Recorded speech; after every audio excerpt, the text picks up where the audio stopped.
Welcome, 2 stacks, 1 problem. Who owns the infrastructure when AI spends your money? Today, I want to talk about a question that I think is going to define the next decade of payments infrastructure. AI agents are about to start making payments on your behalf. The payment industry is split on how to make that safe. 2 fundamentally different architectures are emerging, and the gap between them reveals what's really missing. For most of human history, buying something required a person, a decision, and a payment. The transaction was simple, it was atomic. Then came the platform era, and merchants started paying roughly 2.9% to card networks for the privilege of verifying people's identity, and we all accepted this as the cost of trust at scale. Now we're entering a third era, the agentic economy, and the toll is once again rising. OpenAI has reportedly signaled a plan to charge merchants 4% for transactions processed through ChatGPT's agent checkout. Think about what that means for a moment. If your AI agent replaces you in the commerce loop, discovering products, comparing merchants, executing purchases, then whoever controls the payment rail for that agent takes a cut of every transaction. That is why Visa, Mastercard, Google, Stripe, and Coinbase have all shipped agentic payment infrastructures in a sprint to gain control over this layer, starting only 12 months ago. But beneath the commercial positioning lies an unsolved structural problem, which is far more consequential than who captures the margin. When an AI agent overspends, gets manipulated by a fraudulent merchant, or executes a purchase you never quite intended, who is actually accountable? I wrote recently about how admiralty courts in the 1840s turned ships into legal persons to solve exactly this kind of problem, holding an autonomous agent accountable when its principal had no way to oversee or communicate with it. Historically, it was a problem of distance, but today it's a problem of velocity as agents operate at a scale and speed we simply cannot follow. This becomes a real problem when you realize that the existing infrastructure only allows us to hold agents accountable retroactively. Arjun Vadvalga, writing on the governance gap in agentic payments in the AI Innovator, framed the stakes precisely. We've created software that behaves like an economic actor, but given it no legal container, balance sheet, or sovereign accountability.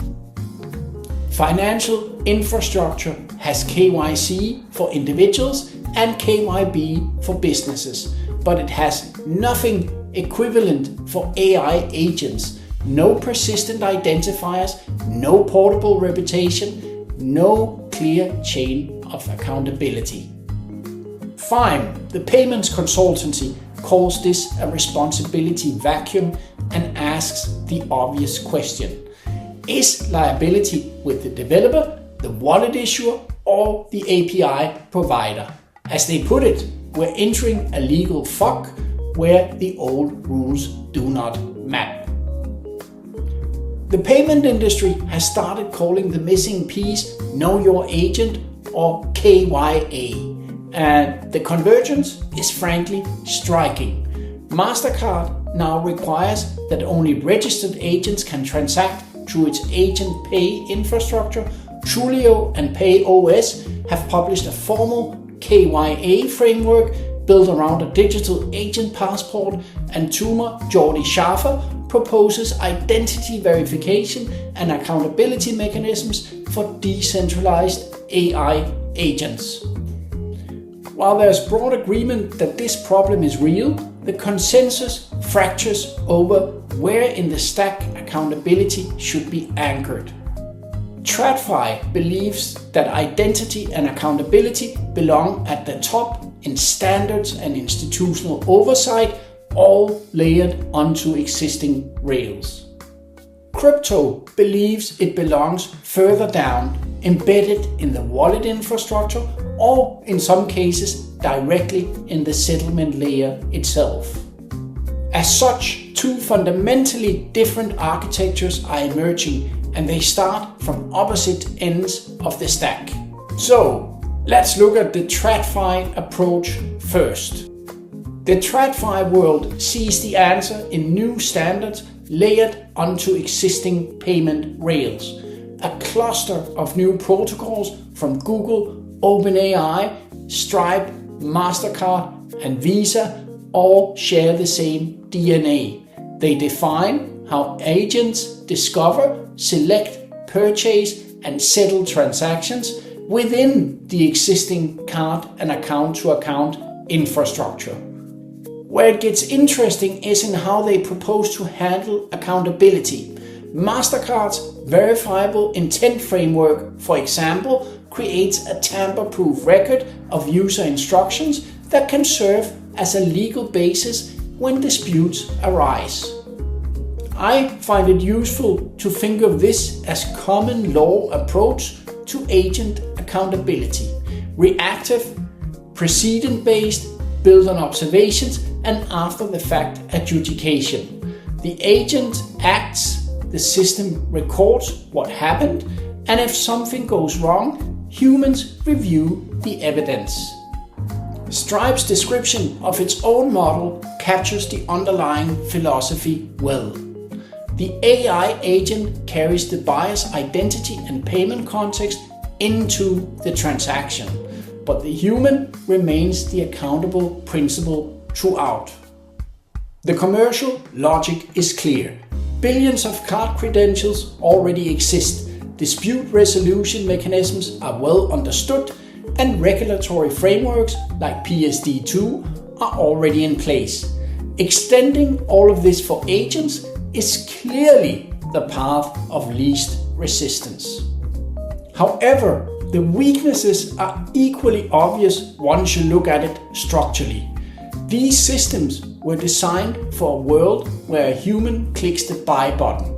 Fraud models assume human behavioral patterns, while authentication mechanisms like 3D Secure confirm who the human is, but says nothing about which agent acted on their behalf. As Vadvalkar argues, we're attempting to govern a new category of actor using tools built for the old one. These structural weaknesses are particularly dangerous at scale, given how systemic risks tend to arise. In May 2010, for example, it is widely speculated that a human fat finger mistake triggered algorithmic trading systems to go haywire and cause what has later been coined the flash crash, where the US stock market lost roughly $1 trillion within minutes. Now, imagine the same dynamic applied to agentic commerce. If millions of AI agents operate on the same checkout protocols and a logic error or adversarial manipulation cascades, a system built on after-the-fact review provides a detailed recording of the crash and little else in terms of prevention. There is a fundamentally different way to approach this, and it needs more attention from TradFi than it's currently getting. Instead of passively watching the agent and retroactively adjudicating when things go wrong, you build the constraints into the infrastructure itself so that the unintended actions becomes mechanically implausible. This is the crypto-native approach, and to understand how it actually works, I've developed a 5-layer framework that covers the full stack from settlement at the base to the end customer at the top. At the foundation is the blockchain-based settlement layer, and from there the stack builds upwards through wallets, payment service providers, and payment standards to reach the end customer at the top. Think of blockchain-based settlement as Napoleonic code for agentic payments, prescriptive, encoded, where everything is forbidden unless the code explicitly allows it. Delegation rules are programmable and live on-chain, including spending limits, approved counterparties, time-bound permissions, and automatic revocation. Settlement is on-chain, always on, with no batch windows. This is rapidly becoming a reality as Coinbase Agentic Wallets, which launched barely a month ago, give AI agents non-custodial wallets with programmable transaction limits, effectively shifting the model from approving individual transactions to setting policies upfront. At the same time, the X402 protocol goes even further by enabling machine-to-machine micropayments over HTTP, allowing agents to pay for services programmatically and in real time without touching traditional payment rails. While Coinbase demonstrates remarkable vertical reach by running their own Layer 1 blockchain, Base, they still rely on payment service providers to reach merchants. The strategic implication is directional as collaborations flow upward towards the customer. Settlement layers support wallets, wallets integrate with PSPs, PSPs connect to payment standards, and standards reach the end customer. A blockchain that wants to participate in the agentic commerce economy should integrate broadly at the wallet and PSP layers rather than chasing individual payment standards, because standards are fragmented and constantly emerging, while wallets and PSP partnerships compound across the entire ecosystem. However, just as the TradFi approach carries structural weaknesses, the crypto stack has its own critical gap. An AI agent with a wallet and no verifiable identity is, to borrow from the 18th century jurist Edward Turlough, an entity with no soul to be damned and no body to be kicked. It can execute trades, trigger liquidity events, or facilitate sanctions evasion, and then vanish into the pseudonymity of the chain. The crypto community itself recognizes this gap. The term permissionless void has started circulating after Block Eden coined it to describe an environment where agents transact freely, but nobody can verify who they are or who they represent. And there is a deeper paradox still. On-chain constraints can govern an agent's wallet, but they cannot govern an agent's learning, a point Botao Amber Hughes' recent research makes compellingly. As a recent Tiger Research analysis published on CoinGecko concluded, big tech favors closed control systems while crypto advances open protocol-based models. The contrast runs deeper than technology, and it extends well beyond big tech into TradFi. What we're looking at is a philosophical divide between two fundamentally different theories of accountability, one reactive and precedent-based, the other prescriptive and encoded by design.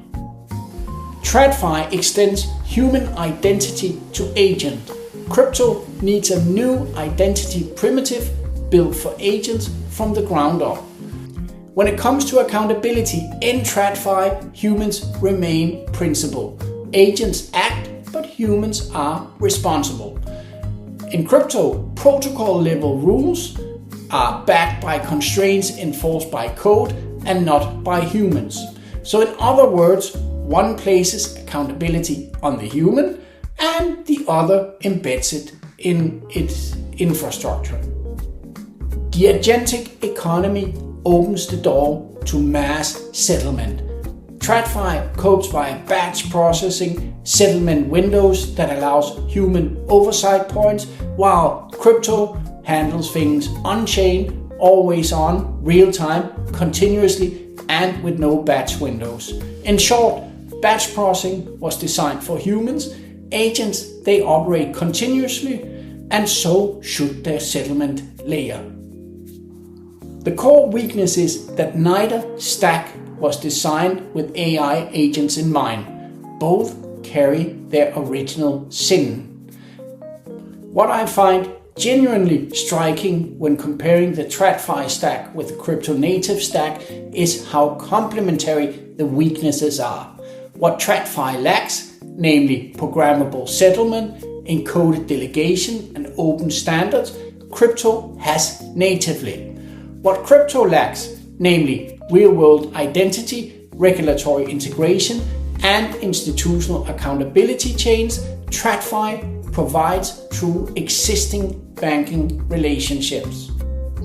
That's why neither is sufficient alone, and it is precisely what makes some form of convergence inevitable. The Admiralty Court of the 1840s solved the accountability problem by inventing a legal container for autonomous action. They turned ships into persons. The agentic economy needs a digital equivalent in the form of an infrastructure where AI agents are simultaneously autonomous and accountable.